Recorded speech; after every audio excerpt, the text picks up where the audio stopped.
Madam, ನೀವೆಲ್ಲ ನನ್ನ ಸಾಮಾಜಿಕ ಪಾತ್ರದಲ್ಲಿ ನೋಡಿದಿರಿ.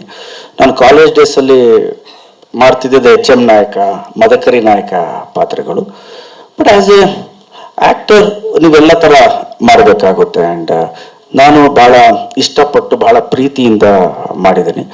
ಪಿಕ್ಚರ್ ಬಂದಮೇಲೆ ನೀವು ನನಗೆ ಹೇಳಬೇಕು ಹೇಗೆ ಕಾಣಿಸ್ತಾ ಇದೆ, ಹೇಗೆ ಅನಿಸ್ತಾ ಇದೆ ಅಂತ.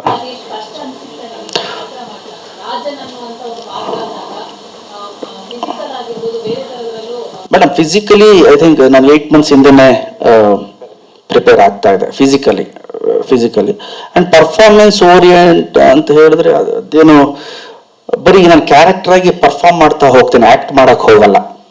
ಆ್ಯಕ್ಟ್ ಮಾಡಬೇಕಾದ್ರೆ ಪ್ರೆಷರ್ ಅನಿಸ್ಬೋದೇನೋ, ಬಟ್ ಆ್ಯಸ್ ಎ ಚಾರುಕೇಶ ಪಿನಾಕನಾಗಿ ಆ ಟೈಮಲ್ಲಿ ಏನು ಬೇಕೋ ಅದನ್ನು ಮಾಡ್ಕೊಂಡು ಹೋಗಿದ್ದೀನಿ.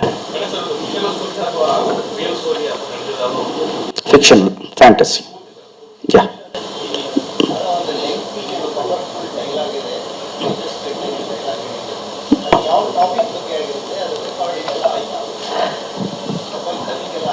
ನೀವು ತಗೊಂಡಿದ್ದೀರಲ್ಲ ಸರ್ ಎಲ್ಲ ವಿಷಯ.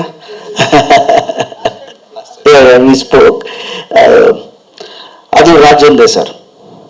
ಚಾರುಕೇಶ ಪಿನಾಕ ಅವನು ತನ್ನ ರಾಜ್ಯದ ಬಗ್ಗೆ, ಜನರ ಬಗ್ಗೆ, ತನ್ನ ಬಗ್ಗೆ, what emotions he is going through ಅನ್ನೋದನ್ನ ಮಾತಾಡೋದು ಸರ್. ಫ್ಲಾಶ್ ಬ್ಯಾಕ್ ಅಲ್ಲಿ ಬರುತ್ತೆ ಸರ್ ಅದು. ಇಲ್ಲ, ಪ್ರೆಸೆಂಟ್ ಅಂಡ್ ಪಾಸ್ಟ್ ಎರಡೂ ಇರುತ್ತೆ ಸರ್. ಪಾಸ್ಟ್ ಒಂದು 45 minutes ಬರುತ್ತೆ, 45 minutes ಬರುತ್ತೆ. ಅಲ್ಲೇ ಪಾಸ್ಟಲ್ಲಿ ಬರುತ್ತೆ ಸರ್. ಡೈಲಾಗ 5 days ಏನು ಆ್ಯಕ್ಷನ್ನು ಆ್ಯಂಡ್ ಫ್ಲಾಶ್ ಬ್ಯಾಕ್ ಮಾಡಿದ್ವಿ.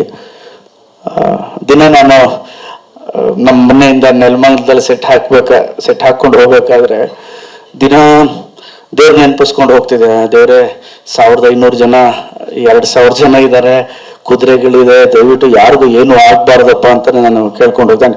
ಸೆಟ್ ಹೋಗ್ಬೇಕಾದ್ರೂ ನಾನು ಮನಸ್ಸಲ್ಲಿ ಅನ್ಕೊಂಡು ಯಾರಿಗೂ ಏನಾಗಬಾರ್ದು. ಬಿಕಾಸ್ ನಂಗೆ ಗೊತ್ತು ಏನಾದ್ರು ಸ್ವಲ್ಪ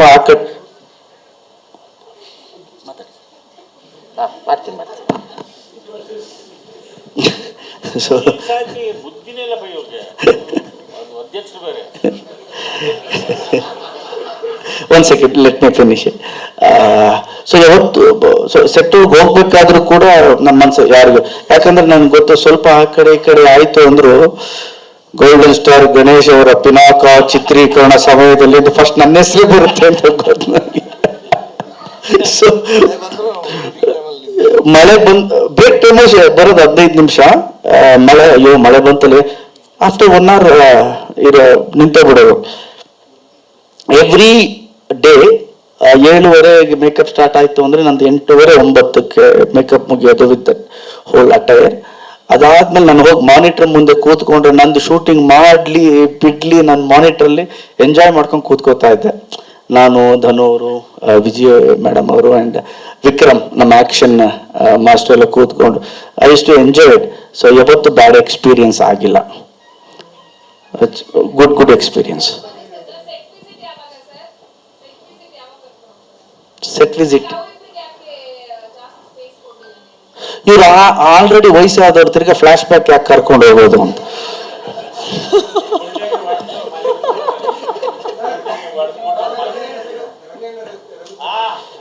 One second, let me finish. Yes, please. Charukesha character fantasy ಅಂತ ಹೇಳಿದ್ವಿ. ಸೊ ಇವಾಗ ನಮ್ಮಲ್ಲಿ ಹಲವಾರು ರಾಜರ ಕಥೆಗಳಿದಾವೆ. ಸರ್ ಕೂಡ ಹೇಳಿದ್ರು ನಾನು ಕಾಲೇಜ್ ಟೈಮಲ್ಲಿ ವೀರ ಮದಕರಿ ಕ್ಯಾರೆಕ್ಟರ್ ಮಾಡ್ತಿದ್ದೆ ಅಂತ. ಅಂಥದ್ದೇ ಒಂದು ಕ್ಯಾರೆಕ್ಟರ್ನ ತಗೋಬೋದಿತ್ತಲ್ಲ, ಯಾಕೆ ಕ್ರಿಯೇಟ್ ಮಾಡಿದ್ರಿ? ನನಗೆ ನಾನು ಮೊದಲೇ ಹೇಳಿದಾಗ ನಂದೊಂದು ಡ್ರೀಮ್ ಇತ್ತಲ್ಲ, ಅದನ್ನ ಫುಲ್ಫಿಲ್ ಮಾಡೋಣ ಅಂತ ಕ್ರಿಯೇಟ್. ನಮ್ಮಲ್ಲೇ ರಾಜರ ಕಥೆಗಳಿತ್ತು. ನೆಕ್ಸ್ಟ್ ಮಾಡೋಣ ಮೇಡಮ್, ಹೊಯ್ಸಳೇಶ್ವರ ಮಾಡೋಣ, HM ನಾಯಕ ಮಾಡೋಣ. ಇದನ್ನ ಜೋರಾದ್ರೆ ಖಂಡಿತವಾಗ್ಲೂ ನಾನು ಬುಕ್ಗಳನ್ನೆಲ್ಲ ತರಿಸಿ ಕೂಡ ನಾನು ಡಿಸ್ಕಸ್ ಮಾಡಿದ್ದೀವಿ. ನಾಟ್ಯರಾಣಿ ಶಕುಂತಲೆ ಅನ್ನೋದು ನಾನು ಕಾಲೇಜ್ ಡೇಸಲ್ಲಿ ಓದಿದ್ದೀನಿ. ಹೊಯ್ಸಳೇಶ್ವರ, ನಮ್ಮ ರುದ್ರಮೂರ್ತಿ ಶಾಸ್ತ್ರಿಗಳು ಹೊಯ್ಸಳೇಶ್ವರ ಅಂತ ಪುಸ್ತಕ ಬರೆದಿದ್ದಾರೆ. ಅವರ ಶಾಸ್ತ್ರಿಗಳ ನೀವು ಓದಿ ಚಾಣಕ್ಯ ಅಂತ, ಅದು ಬಹಳ ಚೆನ್ನಾಗಿದೆ. ತಾರಾಸು ಅವ್ರದ್ದು ಒಂದಷ್ಟು ಪುಸ್ತಕಗಳು, ಬ್ಯೂಟಿಫುಲ್ ಬುಕ್ಸ್ ಇದೆ. ನಮ್ಗೇನು ಅಂದ್ರೆ ಆ ಸ್ಕೇಲಲ್ಲಿ ಮಾಡೋದಕ್ಕೆ ಇದೊಂದು ಹೆಜ್ಜೆ. ಫ್ಯಾಂಟಸಿ ಪ್ರೆಸೆಂಟ್ ಅದೆಲ್ಲ ಇದೆಲ್ಲ ಚೆನ್ನಾಗಾದಾಗ ಆಸ್ ಎ ಆಕ್ಟರ್ ನೀವು 40 ನಿಮಿಷ ಗಣೇಶ್ನ ನೋಡಿದ್ರೆ ನಾನು 2.5 ಗಂಟೆ ಮಾಡ್ಬೋದು. ಒಂದೇ ಸಲ 2.5 ಗಂಟೆ ತಂದ್ಬಿಟ್ರೆ ನೀವು ತಗೋತಾರೋ ಇಲ್ಲೋ ಅನ್ನೋ ಭಯ ಆಸ್ ಆಕ್ಟರ್ ಇರುತ್ತಲ್ಲ ನನಗೆ. ಒಂದು 40 ನಿಮಿಷ ಚಾರು ಕೇಶ ಪಿನಾಕನ ಒಪ್ಕೊಂಡ್ರು, ಚೆನ್ನಾಗಿದೆ, ಚೆನ್ನಾಗಿ ಕಾಣಿಸ್ತವ್ರೆ, ಚೆನ್ನಾಗಿ ಮಾಡಿದ್ದಾರೆ ಹೋಲ್ ಟೀಮ್ ಆಗಿ ಅಂತ ಬಂದ್ರೆ ನೆಕ್ಸ್ಟ್ ನಾನು ಬೇರೆ ಬೇರೆದು ಯಾವ್ದು ಬರುತ್ತೋ ಮಾತಾಡ್ಕೊಂಡು ಮಾಡ್ಬೋದು. Correct. So that was the idea. ನಮ್ಮಲ್ಲಿ ಅದ್ಭುತ ಕಾದಂಬರಿಗಳಿದೆ. ಅಂಡ್ ನಾವು ಪ್ರೊಡಕ್ಷನ್ ಹೌಸ್ ಅವರು ನಾವೊಬ್ರು ಕೂಡ ಬಹಳ ಮಾತಾಡ್ಕೊಂಡಿದ್ವಿ, ನೆಕ್ಸ್ಟ್ ಈ ಥರದ್ದೇನೋ ಎತ್ಕೊಳ್ಳೋಣ ಅಂತ. Will do madam, will do. Heroine ಯಾವ ಥರ ಕ್ರಿಯೇಟ್ ಮಾಡೋಣ